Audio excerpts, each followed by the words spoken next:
Welcome back to New Amsterdam Radio, the podcast for creators. It is I, the mayor, Flobo Boys, hanging in the mayor's office. But this time, I am not alone. I'm being joined by Berlin/Los Angeles-based rapper Black Prez. Black Prez, how you doing today, sir? Hey, I love the energy. I'm good. How are you? Yeah, man, I'm doing all right. You know, I got up today. I was writing a book, which is like my creative project. Got it back from the editors. So I'm feeling myself right now. I'm feeling accomplished, you know? Okay. Yeah, good. Good for you, man. Hey, that's the way to start the day. Yeah, exactly. But speaking about accomplishments, let's talk about you for a second. Yeah, you got this album coming out called Burla, which we'll talk to you about in a minute. But before that, you had these singles being released right in front of them. What It Is and Haagen Dazs, and they're kind of different, but they kind of have this thematic similarity. Man, walk me through them.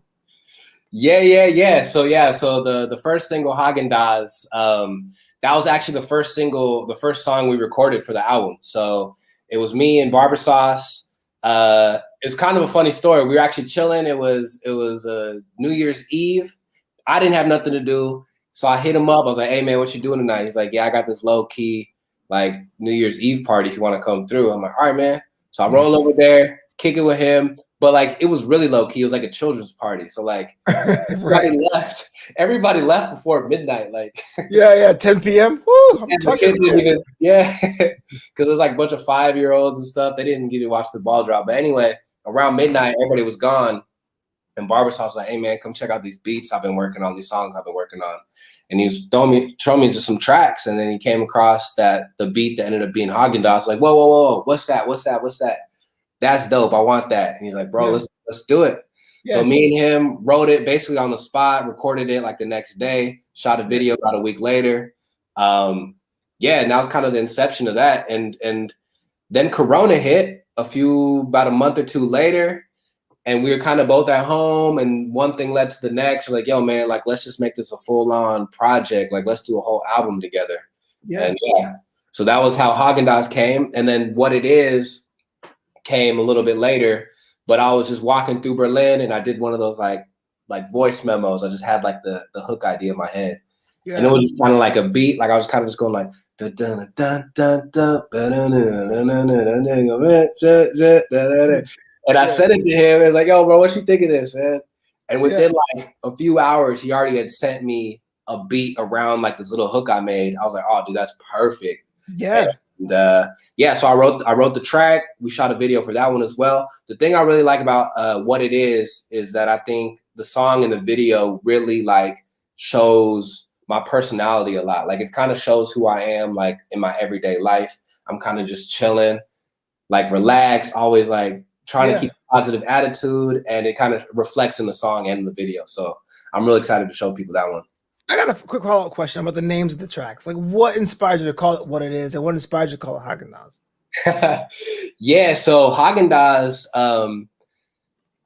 I don't know if we were just like kind of freestyling or something, but me and Barber Sauce, the guy who produced it, we were just like kind of like saying like, give me, like we're actually kind of just trying to be funny. We're like, "Oh, give me that, give me this, give me that.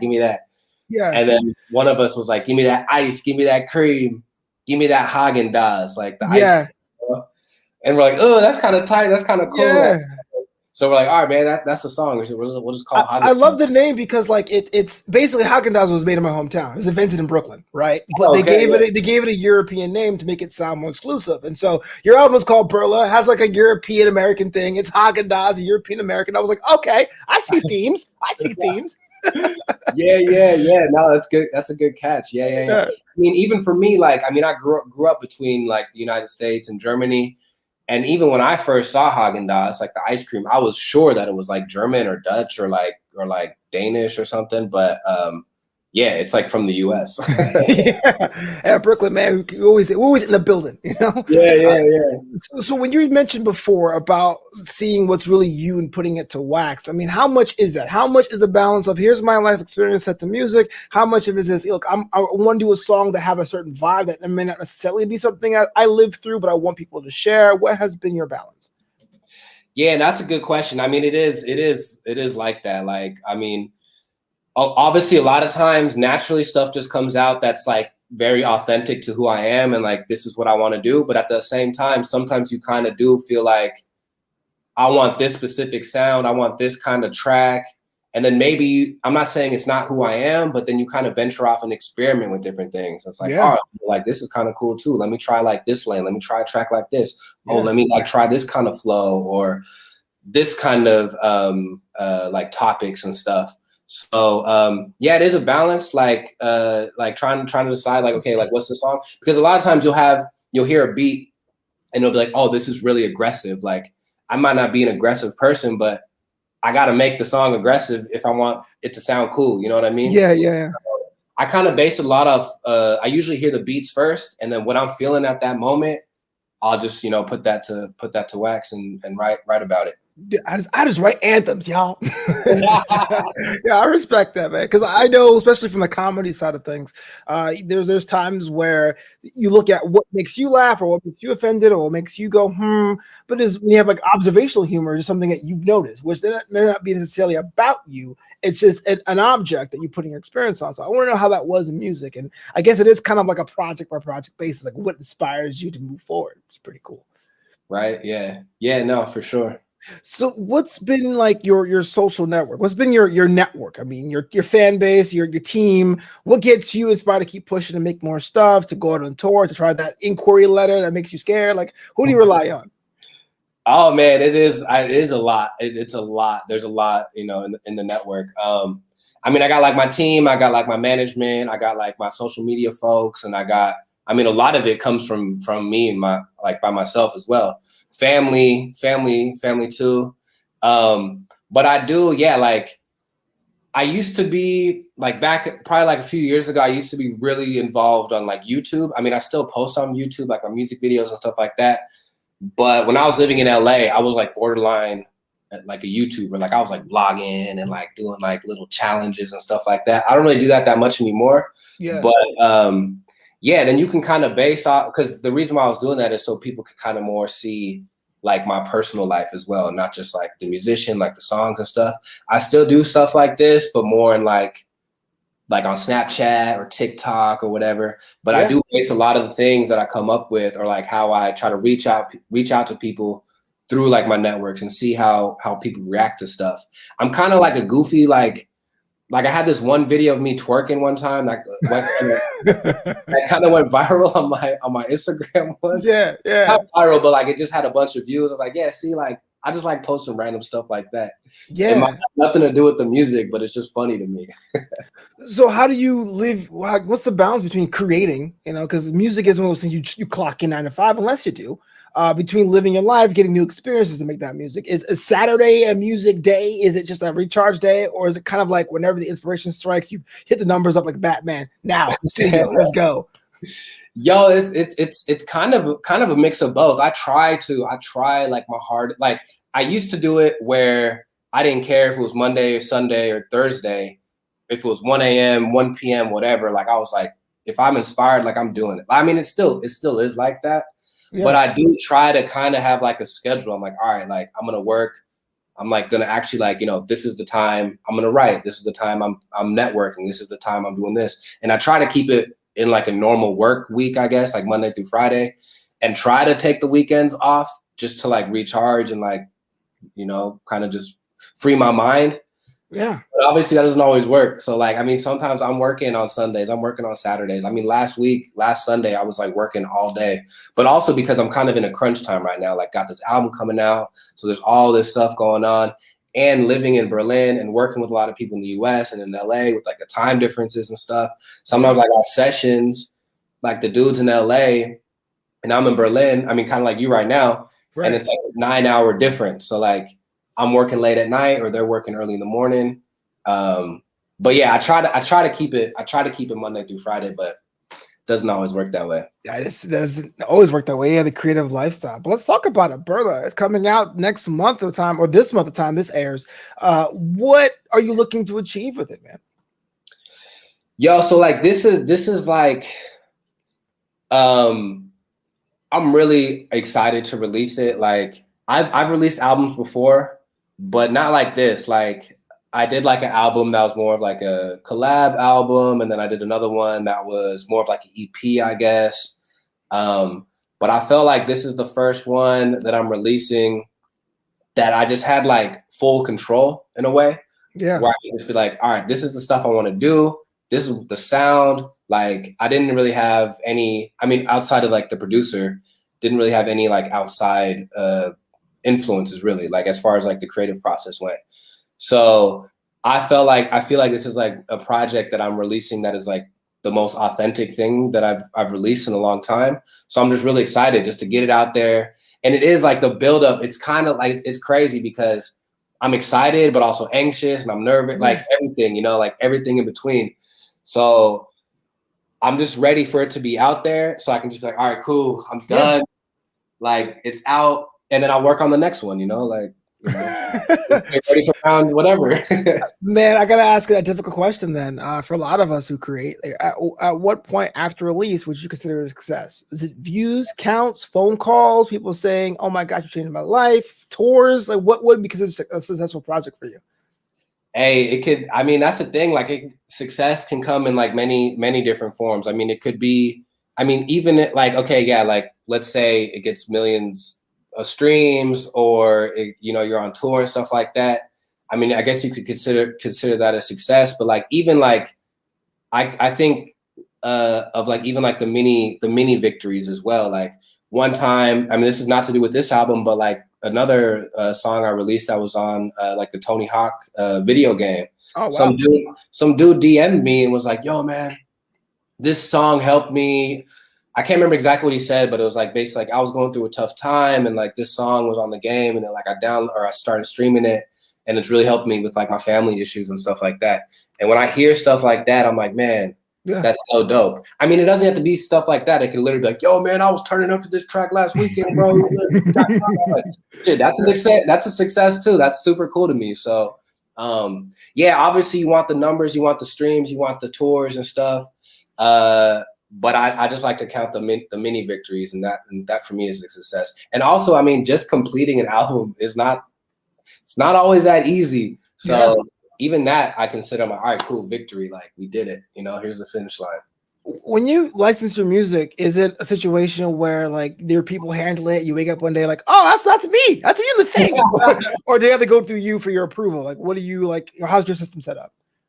Yeah, actually, a mix of both. Like I do some of my own stuff, where I'll just reach out to people and be like, hey, like if y'all need something, like I got some tracks, and then I also work with different publishers that they have like a catalog of my songs, and then I'll just I'll just get an email like, hey, you're gonna be on this TV show or like this video game or whatever it might be, and I'm like, oh, sick.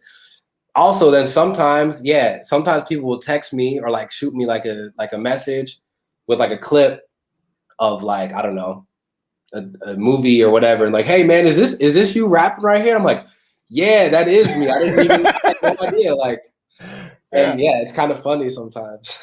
There's so many people create music that have the day job, whatever that day job is. It doesn't have to be during the day. I don't want to be like, do you have any advice for them? But there is something I saw it through a common through line of getting that motivation after giving 10 hours to the man to come home to like create for yourself. I mean, what has been your experience in those early days? Like, what did you do to push through to say, no, this is what I want to do? Yeah, I don't know. Like, I think for me, it was just more, I guess it was kind of just like the love of it, I guess. Like, even if you're tired or like, you know, you've been working all day or whatever, you somehow still feel motivated. Like, I remember so my biggest time was when I was like still in college. Man, I was like, full-time college student, an athlete. I was like playing football. I also had like a job on campus, and there was something else. Oh yeah, and then I was also like coaching. I was also like a coach and stuff. Right. Man, like this, like I had like super long days, and I'd come home like super dead. But for some reason, I don't even know. Like it's not even like I wanted to do it, but I just felt like this burning energy. I'm like, oh yeah, like I need to write something. I need to record something. Like this is my only chance. I think like when you have, I feel myself actually the most productive when I have the least amount of time. Like if I know like, oh, I got a day off, I have all day to write, I have all day to record, then sometimes I'm like, yeah, okay, I'll have all day so I can just like procrastinate or whatever. But when I know like, I got an hour lunch break, I'm gonna go home, I'm gonna write this track. I remember even when I was in high school, when I first started rapping, we were doing 2-a-days for football, and we had like a 2-hour break. And I remember I went home one time and I wrote and recorded 3 songs in like this 2-hour break. I was like, damn, that's crazy. Like, Yeah. But I don't know. Sometimes it just, I mean, everybody's different, obviously. But Sure. for me, I was just able to, I just felt like since I didn't have time, I had to utilize it to the best of my ability. Yeah. Well, hold on. You play football? What was your position? I don't really play anymore. Yeah, I mean, back then. Yeah. I play. Well, I still play like flag football, actually. Sure. But I played receiver. Okay. Well, in high school, I was like a corner and like receiver and running back a little bit. But then I went to college and I was just straight up just playing receiver. So. Gotcha. I played high school football. I was nose. I was 5'9", 275. I was house. Okay. There. You know what I mean? Okay. Okay. So what has been the appeal for you to be bicoastal, both sides of the Atlantic, Los Angeles, Berlin? You have a lot of experiences that no one has. It's a nice mix. Like, what has been the greatest thing about that? Yeah, no, it is. It is. I mean, LA is just so, I mean, for me, LA, there's just so much opportunity there. Like everybody's doing stuff. Like I got into acting on accident. Like I literally was living in LA and some random dude was like, hey man, I need you for this thing. I'm like, bro, I've never acted in my life. Like, I don't care. Get on set. It's like, I know I'm in like a TV show. Like it just like happens like that, you know? Yeah. And I love that about it. So I like being around that, just kind of like accidentally getting into stuff and you accidentally like run into people who are like, yeah, man, I got a studio. Like, let's work on something. I don't know if you ever saw Dave. Yeah. The show on FX. Yeah. When I watch that show, I'm like, man, this is so relatable. Like I've had so many similar experiences to this. Like, this is so crazy, like living in LA. And that's super dope. I really like that. But at the same time, I love Berlin. Like, I think the Berlin lifestyle is like me to a T. It's like super, people call Berlin poor but sexy. So it's like, it's like not like, no one's like flashy out here. Like you can go into clubs wearing whatever you want. Like everybody's accepted. Like you just be yourself. Yeah. And I like that, man. I just like to go out and just be me. I don't have to like worry about stuff. And I'm just chilling. And I like that lifestyle. Like everything's pretty cheap out here too. Yeah. The people are cool. It's crazy. Like you see the craziest things. Like, yeah, it's nuts. I just love it. But at the same time, I'm like, yeah, I got to go out to LA and, you know, do my stuff out there too. So I like doing, you know, going back and forth. So what's the mix? Do you live in Berlin and you find LA? Is it like a half and half deal? Or? Yeah, kind of. So like right now it's more that I'm living in Berlin and then I'll go to LA for like the winters usually. Like I'll try to go out. Like, oh yeah, definitely. Yeah, because hey man, one thing I can't stand about Berlin, man, it's cold. It is so cold, man. I'm like, get out to LA where it's a little warmer. Yeah, everyone says that. Like, once you go to LA, your blanket thins out, and it does, and I'm happy to it because my parents, they live in Brooklyn still. Like, we don't see you. Like, yo, I'll see you in the months of April and October. That's when you're gonna see me, man. That's what's up. Yeah.